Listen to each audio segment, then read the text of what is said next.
Mister Panduranga, అన్ని అడిగి బయటికి లాగండి సార్. మొన్న జరిగిన ఎలక్షన్స్ లో మీరు నామినేషన్ వేసేటప్పుడు మీ ఆస్తి యొక్క విలువ 2,66,07,432 రూపాయలు. కానీ ఇప్పుడు ఇంచుమించుగా 4,000 కోట్లు.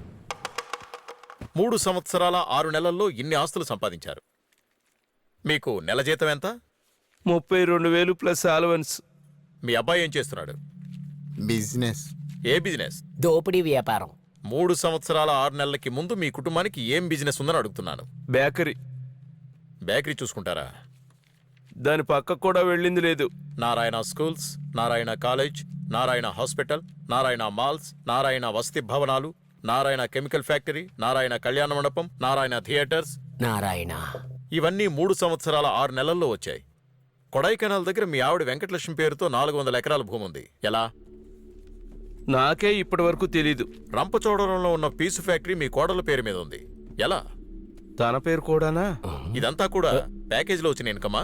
సార్, అన్ని ప్రశ్నలు నన్నే అడుగుతున్నారు. వాడిని కూడా కొంచెం అడగండి సార్. Shut up. నిన్ను ఇది కాకుండా మీ ఫ్యామిలీ మెంబర్స్ 5గురికి 11 బ్యాంకుల్లో అకౌంట్లున్నాయి. ఒక్కో అకౌంట్లో ఎన్నో కోట్ల రూపాయలున్నాయి. ఎలా? Sir, Yes. మాటల్లో పడి వాళ్లతో పాటు నన్ను కలిపేశారు. నేను యథార్థంగా బతుకుతున్నాను సార్, నిజాయితీగా. మిస్టర్ నిజాయితీ, చెప్పండి సార్. మీ పేరు మీద ఇందూర్ బ్యాంకులో 77,66,00,000 ఉంది. నా పేరు మీద ఐఎంఏ బ్యాంకులో 20 కిలోల గోల్డ్ బిస్కెట్స్ డిపాజిట్ అయ్యాయి. పిల్లలకి బిస్కెట్ కొనే స్తోమత లేకుండా ఉన్నాను. నా పేరు మీద గోల్డ్ బిస్కెట్సా? Shut up. Sorry sir. తర్వాత సార్, కాకినాడలో 7 బొగ్గు గన్లున్నాయి. నా పేరు మీద. పోయిన సంవత్సరం నువ్వు ఐటీ 2,68,00,000 రూపాయలు కట్టావు. నేను. దుబాయ్లో సముద్రం దగ్గర 7 బంగ్లాలున్నాయి. నాకా? అవును. సార్, పాస్పోర్ట్ కూడా లేదు సార్. వాళ్ళు తీసుకున్నారు. నా పేరు మీద. అవును. వీళ్ళని రేయ్, నేనేం చేసిన పాపం లేదు. Shut up. Sorry sir. నీ యాక్టివిటీస్ అన్ని కెమెరాలో రికార్డ్ అవుతున్నాయి. పెట్టేశాను సార్. సార్, 6 నెలల ముందే నోట్లు వస్తాయని చెప్పారు సార్. నేను ఇంతవరకు ఎప్పుడు చూడలేదు సార్. ఇప్పుడే చూస్తున్నాను సార్. ఒరే బామ్మర్దే, దున్నపోతులాగా ఉన్నావు. ఇదంతా ఏం చేసుకుంటావురా? ఆకలి తీరేంత వరకు మాత్రమే తినగలం. ఎక్కువ తింటే వాంతులు వస్తాయిరా. సొంత వాళ్ళు, పనివాళ్ళు, వంటవాళ్ళు అందరి పేరు మీద ఆస్తులు కొండం. వాళ్ళని అనుకునే ప్రయోజనం లేదు. మీరు కూడా దాన్ని అనుభవించలేరు. చివరికి బకెట్ తన్నేసి పైకి పోతారు. మొత్తం అంతా గవర్నమెంట్ హ్యాండ్ ఓవర్ చేసుకుంటుంది. ఒరే, బతుకున్నప్పుడు ఎవరికైనా ఇచ్చి సంతోష పెట్టండి రా.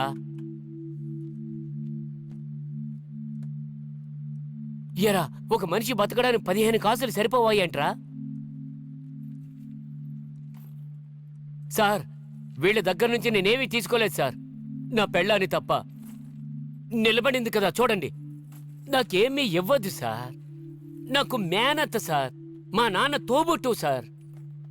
వీళ్ళు సడన్ గా డబ్బున్న వాళ్ళు అయిన తర్వాత ఈ తమలపాకు వాడిని తీసుకెళ్లి వీధిలో పడేశారు సార్. సార్, నా పెళ్ళాన్ని తీసుకొచ్చి ఈ ఇంట్లో వదిలేస్తాను సార్. ఇదిగో, ఈ ఇంట్లో కేవలం ఆయన కుటుంబానికి నేను మేనల్లుడిగా వచ్చాను. చాలా అవమానంగా ఉంది సార్. మిస్టర్ తమలపాకు రాముడు, ఏమైంది సార్? డోర్ క్లోజ్ చేయండి. ఇలా వచ్చి కూర్చోండి. కనిపెట్టేశాడు. ఎంత తలకిందులుగా నటించినా కూడా బయటకు వదిలిపెట్టాలే లేరే. నా తెలుగు ప్రజలారా, ఇక్కడ జరుగుతుందంతా వెను వెంటనే లైవ్ లో చూస్తున్నారు. దానికి కారణం ఎంతో రిస్క్ తీసుకొని నిజాయితీ కోసం పాటు పడుతున్న ఒకే టీవీ, నిజం TV. We delivery truth door to door. Camera woman Tarun తో మీ న్యూస్ రీడర్ ఆర్యన్. అలివేలు. అరే రే, అసలు ఎవరయ్యా అలివేలు? ఎందుకురా ఎలా చంపుతున్నావు? అన్ని డీటెయిల్స్ ఇమీడియట్ గా ప్యాక్ చేయండి. కుమార్, కౌంట్ చేసావా? అందులో ఎంత ఉంది? 300 కోట్ల పైనే ఉంది సార్. పాండ్రంగా, ఈ నోట్లన్నీ గవర్నమెంట్ ఎప్పుడో రద్దు చేసింది కదా, ఇంకా ఎందుకు ఉంచుకున్నారు? చెబితే మీరు నమ్మరు సార్. నమ్మేలాగా చెప్పు మావా. సార్ నమ్ముతారు. కొంచెం దగ్గరికి రండి. నా కొడుకు, నా భార్య ప్రతిరోజు వాటిని చూసి ఆనందిస్తూ ఉంటారు సార్. దీన్ని నమ్ముతారు. సార్, రేపటి నుండి మా అత్తమ్మావ చూసుకుని ఆడవడానికి ఒక 4-5 కట్లు ఇక్కడే ఉంచి వెళ్ళండి sir. Shut up. Sorry sir.